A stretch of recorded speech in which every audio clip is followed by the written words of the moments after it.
نملا تختلتي أمنة أرثوذكس تواهدهم قعنا بعلى حواري عبس حكومة بصحنا نابلنا نابلهم على زدلنا لكم زينات هتسيرنا لنا بفلما أرأس تزينا جنرال جون مديد علامه نسيهم أبي أحمد نحو حد مدفع زلو حلمي زقلت له فيديو وصيهم መንግስት ኤርትራ ብሳዋ ናይ 38 ዙር አባላት ሀገራዊ ግልጋሎት አመሪቁም ወታደራዊ ጽምዶ ሰራዊት ሻዕቢያን ሰራዊት ትግራይን ተጠናኺሮም ዘይመውት ፍጥረት ተረኺቡ ተመራመርቲ ኣብ ሓያል ክትዓትዮም ሀገራዊት ጋንታ እንግሊዝ ኖርዌይ ቫይኪንግስ ስዒራ ናብ ቀጻሉ ዙር ምሕላፋ አረጋጊጻን لومي نايديو من كالوتن زيناتات حزنا لكم لنا لايك بمقبار جمروم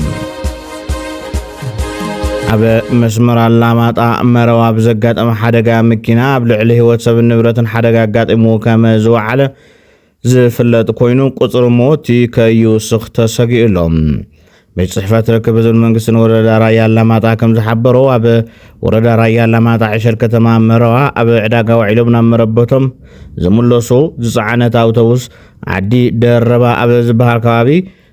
بزبط حدقا بلعل هو السبن نبرة حدقا بصيحيهم بتزبط حدقا 4 سبات شعون تموتوا بلعل سارتان شعات سبات دما كبيرن قليلين موجودات أكل كم زبط بيت صحفات ركبت المنقسن تاورد حبيرهم يخونن بر أبا هوسبيتال اللامات حكمنا وحاجزنا تقبر اللهم زركبو اتم حدقا زبط حمو وقناتن بزلو حصرات مدحانيت بوتان توسخي موت كيقات تساقينهم أبي أحمد حوحات متفاضل له حلمي زقلت قالوا مدروات يوم حوحات كساب زي طفا ابزهل لو يحلو بزي قدس إثيوبيا يفرس هاي زبل أبي أحمد مزخونه إثيوبيا كفر زدل أكار ركبنا مفتار صقب يبولن بمالدما يزاربه وياني بهيوت سكال درس إثيوبيان ما قرقز ما داكم مكفافل مجزات يميبالو አደገኛ ፍላጎቶች ጠፍቶበት አያውቅም መግዛት ማለት እዚህ ጋር መጥማት ብቻ አይደለም ሪሶርስ የሚዘርፍበት መንገድ ካለ ብቻውን ሰርቫይቭ ማድረግ እንደማይችል ስለሚያውቅ ይሄን ደግሞ የሚያግዘው ኃይል ከመጣ የማንንም ጠላት ቢሆን ችግር የለበትም ቲፒኤልኤፍ ከማንንም ጋር ይሰራ ዝግጁ ነው እዚህ ከፋፍላል ከሌላው ኃይል ጋር ይሰራል ስለዚህ ኮንሺየስ መሆን ያለብን ብዙ ሰዎች ጉዳዩን የአንድ አካባቢ አንድ ፓርቲ ምናምን የሚያደርጉ ሰዎች አሉ አይደለም ቲፒኤልኤፍ ሀገር ለማዳከም ለማቆቆዝ የመጣው እዚህ ያለው ቲም እንዳለ ቢፈርስ እዚህ ያለን ሰዎች እንዳለን ብንወጣ 100% እርግጠኛ ነኝ ራሱ ቲፒኤልኤፍ በትናንትናው መንገድ ኢትዮጵያ ሊያስተዳድር አይችልም በመናገርም ፕሮጀክት በማየትም ስለዘረፋ ጉዳይ በመገንዘብ جنرال جون مريد بحقنا الولاونتنا نزع انقفا زغوننا صلاتي مهودا اوني خبل تسمعهم نحنا دحر حجي ادس ابا ناي مخاد ابازي يبلنا اواسا ناي مخاد اوازي يبلنا بحقي يبلنا بحقنا لا الاونتنا مخبار ناي بعلنا عدل بعلنا ناي موسان كبرتاتنا مملاسي زين خينا ملس زحانقنا صلاتي موداق كما ينودقم كا 4 كيلو مخادي يلين نزي حيل زي دواع وعقبل زخيل سراح كم نسرح كن كلاتنا نفلط لنا خندالول نعو يتسرح تود زي ام تيوقدنا سلامين نبر نولو زمان ابي قرباوان بسنكي زلعلوم أبا منبر سلامة زلوت أجمعت كأسر استجبروا مراحي أبوم استأثر كله عند مقنعات مع عرقة ساخيل كزيس أو عقاب زبليو إلهم ثم بمسلم زبل خصيو ثم أسلمكم ممر جبرس اللاس حشايا لمن تايتولو قش جبرس اللاس حشايا ليك السلطانات جبرس اللاس حشا نايل الأولان قدوس جبريل كاتدرال ممحدري ناي زوا هاجر سكت مقالة ممحدري سلازي والخو إذا تلمدنا كاتهم كبري artificial كبرس قيلو ببجازو للنجار إذا كبرزي أنا لك سلطانات مخانمون يفلت لك برهانات يوم بهالنيروم إذا لما أنا من البات سئلوا قش تلعبه أنا يود سب كبرسي كهناتيو كاهينيو قشيو زيد حار المسنتنيو ليك السلطانات جبر سلاس حشة ليولني يوم تسألما خسيسهم من مالتي كاوت خالوت تايل خاصوا خمزي لهم بنا بيت كريستيان كبري أواردهم مستر بيت كريستيان أواردهم لبليو تخسي عطاطا طلع كافتهم زعاوي خسجن نايي سمس الزاوية بقى ليك أونت ليك سلطانات جبر سلاس حشة يلوم ليس وعنسي ما كان ببيتك إن الدرجة كترجم تلو زي ليك سلطانات جبر سلاس حشة بمنفساو إنك كترجم تلو تقلاي منستر مالتي تقلاي منستر بكميات ليك سلطانات زبالة صار تقرأ يلي صبيو زي على مبادئ قطعة خمسة أجير خايلني ويله أنا ممهر جبر سلاسي قش جبر سلاسي إلى أنا ون መንግስት ኢትዮጵያ ድሕረ መርጻብ ትግራይ ኩናት ንመኽፋት መደብ ከም ዝነበሮ ሓበሬታ አለን ክብል ስታሊን ገብረስላሴ ገሊጾም አማራጭ የለውም ብልጽግና ተናግረናል። ከዚህ በፊት ተመልካቾች እዚህ ሚዲያ ላይ ተናግረዋል። የዛሬ 7 ቀን 8 ቀን ከብልጽግና ከፍተኛ ባለስልጣን ያገኘ ነው። ብልጽግና ምርጫው ካካሄደ በኋላ ኢሚዲየትሊ በትግራይ ላይ የድሮን ጥቃቶች ይፈጽማል፣ የአየር ጥቃት ይፈጽማል ብለውኛል። የት አካባቢ ነው የሚፈጽመው? ዛሬ ሌሊት ሊመታ ይችላል፣ ከነገ ወዲያም ሊመታ ኤኒ ታይም በዚህ ሳምንት ወይ ኔክስት ዊክ የኢትዮጵያ አየር መንገድ በረራው እንደሚያቋርጥም ሹክ ብለውናል። ስለዚህ ጉዳይ እና መጀመሪያ ፕሮፓጋንዳ ያስቀደመው ተጋሩ ባንዳዎችን ያስቀደመው። እነዚህ ተጋሩ ባንዳዎች ትግራይ መግቢያ ያገኛሉ ወይ ለወደፊቱ? በዚህ ሰዓት ብልጽግና አሸንፎ ትግራይ ውስጥ እንደማይገባ ጥንቅቅ ያለ አንደርስታንዲንግ አላቸው። አብይም ያውቃል ትግራይ መግባት እንደማይችል። በእግረኛ ተዋግቶ ትግራይ ዝም ብሎ ድሮን እንትን አድርጎ ድሮን ትግራይ ታዲያ ጸረ ድሮን አላስገቡም እንዴ እንዳው ይላሉ ባልዳዎቹ ናቸው። ለዚህ መንግስት ኢትዮጵያ በረራታት ዘይመቆራጾን ህዝብ ትግራይ ሓሪቅ ዘይኮነስ በህዝብ ትግራይ ከይኹነን ኢሉ ዝፈጠሮ ሽርሕዩ ኢሎም ኩሎም ቀረባት አቀድሙ ከልክልዎም ክብል ድማ ይገልጽ። ለምን በረራ ያላቋረጠው ዓለም አቀፍ ህብረተሰብ እንዳይኮነነው ነው። አብይ እንዳይኮነን ነው። ይሄው ማህበራዊ ኢኮኖሚያዊ ቆረጠው፣ ቴሌፎን ቆረጠ፣ እንትን በረራ ተቋረጠ እንዳይባልና በኤምባሲዎችም በተለያየ ነገር ፕሬሸር እንዳያርፍበት እንዳይመጣበት ነው። ገንዘቡን ዘግቶ ነዳጁን ዘግቶ ምናምን ማህበራዊ ኢኮኖሚ ዘግቶ ሸቀጣሸቀጥ ዘግቶ ከዛ በኋላ ደሞዝ ምናምን ይባል ዘግቶ ከዛ የኢትዮጵያ አየር መንገድ ግን በሮ ይመጣል። ለዛውም አፕግሬድ አድርጎ ቦምባርዴር የነበረው ትንሹ አውሮፕላን የነበረው ወደ 737 ጨምሮ ከፍ አድርጎ ባዶ ይሄዳል። ወደ መቀለ አክሱም ባዶ ይሄዳል። ሰው ጭኖ እንዲመጣ ማለት ነው። እንደዛ ያደረገ ያለው ይሄ በትግራይ አካባቢ ያለው እንዝላልነት ከፍተኛ ኔግሊጀንስ አለ። ሳይንስ ኦፍ ኔግሊጀንስ አለ የሚታይ ነው። ባህሪያቸው ነው። ይሄ በጣም በብዙ መንገድ የሚታወቁበት ነው። ይሄ የአብይ አህመድ ትውልድ ሌላ ትውልድ ነው። መንግስት ኤርትራ ኣብ ሳዋናይ 38 ዙር ኣባላት ሃገራዊ ግልጋሎት ድልዋት ዝኾኑ ተምሃሮ ብዕሊ ከም ዘመረቐት ሓቢሮም እዞም መበል 38 ዙር ሰልጠንቲ ዙሮም ጽምዶ ዝብል ሽም ተዋሂብዎሎም ኣብቲ ዝወፅእ ሓበሬታ ቁጥሪ ኣባላት 38 ዙር ተመረቕቲ ካብ ዝሓለፈ ዙራት ብኣሽሓት ከም ዝወሰኸ ተፈሊጡሎም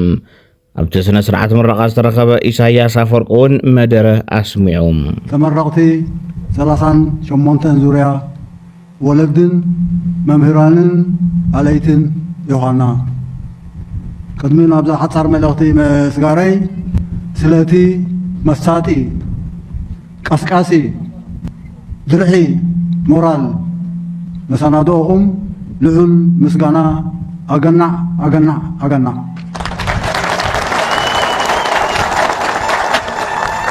إذا عززتي محلقاتكم تقوجوا العلف أقداسيت مدرخ أو هيوتكم يا وصيت فتناتات زي قدس أكاديمياوي وعزو بزحية لدرخيت قتل سلة اللوو قدام النتاتكم أتكرهكم عينتاوي فلتت أمد اللابن بزي سلكي سراحن ተመክሮን መሃዝነትን ኣፍራይነት ፍልጠትኩም ኣብ ምዕባይ ክኸውን ግቡእ እዩ ተበግሶታትኩም ኣብ ናይ ነፍስኹም መጻኢ ዕብየትን ኣብ ቅሳነትን ራህዋን ቤተሰብን ሃገርን ዝህልዎ ዕዙዝ ኣበርክቶ ምግንዛብ ከቢድ ሕልናዊ ሓላፍነት ዘሰክም እዩ ስድራን ቤተሰብን ሚኒስትሪ ትምህርትን ብፍሉይ ኣብ ኣካደምያዊ ጉዕዞኹም ዝግባእ ምክትታልን ደገፍን ክገብሩ ከዓ ምዝኽኻር ዘየድልዮ ግድነት እዩ ኣብ እተካይድዎ ዘይሕለል ትግሃት ዓወት ክትጎናጸፉ ስድራን ሕብረተሰብን መምህራንን ኣሌትን እውን ኣብ ዝህብዎ ደገፍ ኣሳልጦን ሰናይ ምንዮትን ዝኽሪ ሓበን ንሰማዕታትና ዓወትና ክፋሽ ሓሽከር ሻዕብያ ካብ ምዃን ንብልጽግና ክግዛእ ይመርጽ ኢላላ ኬርያ ኢብራሂም ኣፈ ጉባኤ ቤተ ምኽሪ ፌደሬሽን ኢትዮጵያ ነበር ኬርያ ኢብራሂም ምስ ፋና ቴሌቪዥን ኣብ ዝገበረቶ ቃለ መሕትት ምስ ሕወሓት ሓቢረ ኣገልጋሊት ሻዕብያ ካብ ምዃን ንብልጽግና ክንብርከኽ ይሕሸን ኢላ ወይዘሮ ኬርያ ደብረጽዮን ገብረ ሚካኤልን ኣመራርሓ ሕወሓትን ህዝቢ ትግራይ ንሻዕብያ ረኪቦም ጠሊሞም ክትብል ትኸስስ ናይ ቀደም ውድባ ሕወሓት ከም መጋበርያ ናይቲ ንትግራይ ከጥፍእ ዝደሊ ሻዕብያ ኢላ ዝገለጸቶ ኮይኑ ሕወሓት ንህዝቢ ብብልጽግና ከይትግዝኡ እኳ ይብል እንተኾነም ንሳ ብውልቃ ግን ኣገልጋሊ ሻዕብያ ካብ ምዃን ንብልጽግና ክትገዝእ ከም እትመርጽ ገሊጻ ኣነ እኳ ጽምዶ ይብለን ዲ ሕዚ ጽምዶ ይብለን ምክንያቱም ጽምዶ ሕዚ ኤርትራን ግብፅን እዩ ነቲ ጽምዶ ክልቲኦም ጸሚዶም ኣብ ውሽጢ ድማ ቅርንጫፍ ኣብ ትግራይ ተኸፊት ኣሎ ናይ ሻዕብያ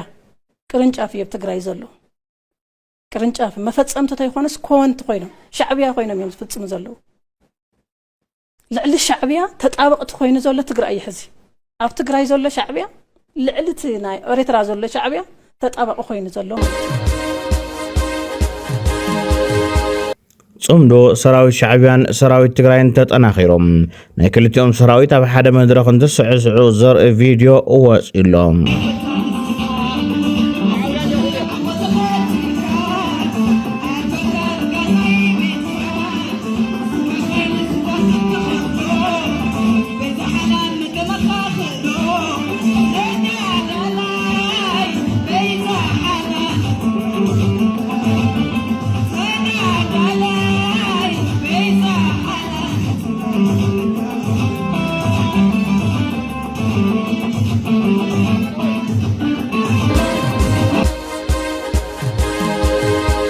ብዛዕባ ኣብ ክልል ኣምሓራ ዝካየድ ዘሎ ወታደራዊ ምዕባለ ሓድሽ ሓበሬታ ወፂሉ ካብ ዝተፈላለዩ ምንጭታት ዝተረኸበ ሓበሬታ መሰረት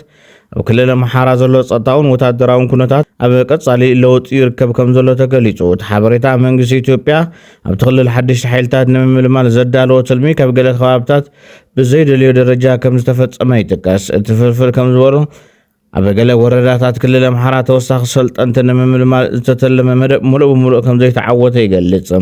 ብተወሳኺ ኣባላት ፖሊስን ሚሊሻን ናብ ሰራዊት ንኽጽምበሩ ዝተዋሃበ መምርሒ ኣብ ገለ ከባቢታት ከም ዘይተተግበረ እውን ሓበሬታ ወፂኡ ብፍላይ ብምዕራብ ጎጃምን ኣዊ ብሄረሰብ ዞንን ከምኡ ድማ ኣብ ገለ ከባቢታት ባህር ዳር ውሱናት ኣባላት ፖሊስን ሚሊሻን ናብ ፋኖ ተጸምቢሮም ዝብል ሓበሬታ ከም ዝወፀ ገሊጾም ኣብ ከባቢ መሃል ልጅን ዝተባሃለ ቦታ ድማ 30 ዝኣኸሉ ፖሊሳት ናብ ፋኖ ተጸምቢሮም ዝብል ጸብጻብ ወፂሎም 30,000 ዝኣኸሉ ኣባላት ፖሊስን ሚሊሻን ናብ መከላከያ ንምጽምባር ዝተዳለወ መደብ ከም ዘይተዓወተ እውን ፍልፍላት ገሊጾም ዘይመውት ፍጥረት ተረኺቡ ሳይንስታት በተፈጥሮ ዕድሜኡ ዳግም ናብ ህፃንነት በመሕዳስ ናብ ናይ መጀመርታ ደረጃ ህይወቱ ክምለስ ዝኽእል ፍሉይ ባሕራዊ ፍጥረት ተረኺቦም እቲ ትሪፖሲስ ዶርኒ ተባሂሉ ዝፍለጥ ዓይነት ጆሊፊሽ ኣብ ግዜ እርጋን ሕማም ወይ እውን ሓደጋ እንተጋጥሞም ሴላቱ ኣካላቱ በመሕዳስ ዳግም ናብ ናይ መጀመርያ ደረጃ ዕብየቱ ክምለስ ከም ዝኽእል ተገሊጹ ብመሰረት እዚ ባህርያት እቲ ፍጡር ብእርጋን ካብ ሙማት ይድሕን ዕድምኡ ዳግም በመሕዳስ ናብ ንእስነቱ ይምለስ እዚ መስርሕ ድማ ደጋጊሙ ክፍጽሞ ከም ዝኽእል ሳይንስታት ይገልጹ በዚ ምኽንያት ድማ እቲ ፍጡር ኣብ ሳይንሳዊ ምርምር ዘይመውት ጆሊፊሽ ብዝብል ስም ይጽውዕዎ ኣለዉ ተመራመርቲ ሕዚ እውን ነቲ ዘለዎ ፍሉይ ዝኾነ ናይ ዲኤንኤ ባህሪ ንምርዳእ ምርምር የካይዱ ኣለዉ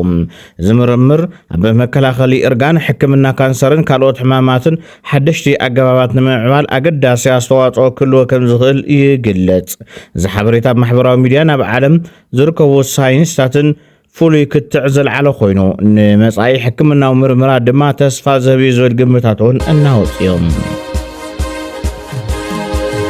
ኣብ መንጎ መራሕቲ ሃገራት ኣሜሪካን ኢራን ብርቱዕ ወጥሪ ይቕጽል ኣሎ ላዕለዋይ መንፈሳዊ መራሒ ኢራን ሙሻትባ ኻሜኒ ሃገሩ ነቶም ንኣቦኡ ዝቐተሉ ሰባት ሕነ ምፍዳያ ዘይተርፍ ምዃኑ ገሊጹ ፕሬዚደንት ኣሜሪካ ብወገኑ ናብ ኢራን ዘነጻጸሩ 1,000 ሚሳኤላት ተዳልዮም ከም ዘለዎ ጠንቂቖም መጠንቀቕታ መራሕቲ ክልቲአን ሃገራት ኣብ መንጎ ኣሜሪካን ኢራን ተገይሩ ዝነበረ ስምምዕ ምቁራት ተኹሲ ፈሪሱ ንሕድሕደን መጥቃዕቲ ኣብ ዝፋናነዋሉ ዘለዎ እዋን እዩ ኣሜሪካን እስራኤልን ኣብ ልዕሊ ኢራን መጥቃዕቲ ካብ ዝኸፍታሉ ቀዳማይ መዓልቲ ኣቦኡ ክቕተል እንከሎ ከቢድ መጉዳእቲ ዝበፅሖ ሙሻትባ ኻሜኒ ፍቓድ ሃገርና ካብ ኮነ እቲ ሕነ ምፍዳይ ክፍጸም ምዃኑ ዘማት የብሉን ክብል ተዛሪቦም እቲ ወዲ 54 ዓመት መንፈሳዊ መራሒ እዚ ጉዳይ እዚ ኣብ ናተ ይኹን ኣብ ህልውና ካልኦት ሰበስልጣን ዝምርኮስ ኣይኮነን ንሕና ሃለና እዚ ጉዳይ እዚ ምፍጻሙ ኣይተርፍን ኢሉ ስነ ስርዓት ቀብሪ ኣቦ ዓሊ ኻሜኒ ኣብ ከተማ ማሽሃድ ኣብ ዝርከብ መስጊድ ኢማም ሬዛ ክፍጸም እንከሎ መንፈሳዊ መራሒ ሙሻትባ ብኣካል ከም ዘይተረኸበ ዝፍለጥ እዩ ሙሻትባ ሕነ ምፍዳይ ዘይተርፍ ምዃኑ ዘጠንቀቐ ብዕለት ዓርቢ ክታምዎ ዘንበረሉ ብመንገዲ ጽሑፍ ናብ ዝተመሓላለፈ መልእኽቲ እዩ ዩክሬን ኣብ ባሕሪ ኦዞቭ ኣብ ዝፈጸመቶ ናይ ድሮን ጥቃዓት 21 ናይ ሩስያ ነዳዲ ጽዕነት መራኸብ ከም ዝወቕዐት ገሊጻ ዩክሬን ሓይልታት ሩስያ ዝቐርብ ዝነበረ ኣቕርቦት ነዳዲ ንምቁራጽ ዕላማ ምግባር ባሕሪ ኦዞቭ ብዝፈጸመቶ ሰፊሕ ናይ ድሮን ጥቃዓት 21 ናይ ሩስያ ነዳዲ ጽዕነት መራኸብ ከም ዝወቕዐት ገሊጹ በዚ ምኽንያት ድማ ሩስያ ዝለዓለ ዝበሃል ኪሳራ ኣጋጢምዋ ኣሎ ኣብ መወዳእታ እንግሊዝ ናብ ፍርቂ ፍጻመ ሓሊፋ ትማል ምሸት ኣብ መበል 23 ውድድር ኩዕሶ እግሪ ዋንጫ ዓለም ኣብ ዝተኻየደ ናይ ርብዕ ፍጻመ መሳጢ ጸዋታ እንግሊዝ ንኖርዌይ 2-1 ብምስዓር ናብ ፍርቂ ፍጻመ ምሕላፍ ኣረጋጊጻላ እቲ ካብ ፍርቂ ለይቲ ጀሚሩ ክካየድ ዝጸንሐ ናይ ክልቲአን ሃገራት ጸዋታ ኣብ ስሩዕ ናይ 9 ደቂቓ ግጥም 1-1 ዝኾነ ማዕረ ውጽኢት ተዛዚሙ ፍጻመታት ትግጥም ንኖርዌይ ኣንድሪያን ሼልድሬብ ኣብ መበል 36 ደቂቓ እትዩ ንሃገሩ መሪሕነት ጨቢጥዋ ነይሩ እንግሊዛዊ ጆዲ ቤሊንግሃም ድማ ኣብ መበል 45 ተወሳኺ ቀዳማይ እብረ ንእንግሊዝ ዝሕወት ሸቶ ቁፂር እዩ እቲ ስሩዕ ግዜ ብማዕረ ብምውድኡ ጸዋታ ናብ ተወሳኺ 30 ደቂቓ ምሪሑ ኣብ ዝወሳነ እዋን ድማ ጆዲ ቤሊንግሃም ኣብ መበል 93 ደቂቕ ንእንግሊዝ ናብ ፍርቂ ፍጻመ ዝሓለፈት ናይ ዓወት ሸቶ ኣመዝጊቡ ክቡራት ተኸታተልትና ነሰዓ ዝሓዝናልኩም ዜናታት ነዞም ዝተኸታተልኩሞም ይመስሉ ነይሮም ንምክትታልኩም ኣመስጊና ሰላም ንህዝቢ ትግራይ ሰላም ንኹሉ ወዲ ሰብ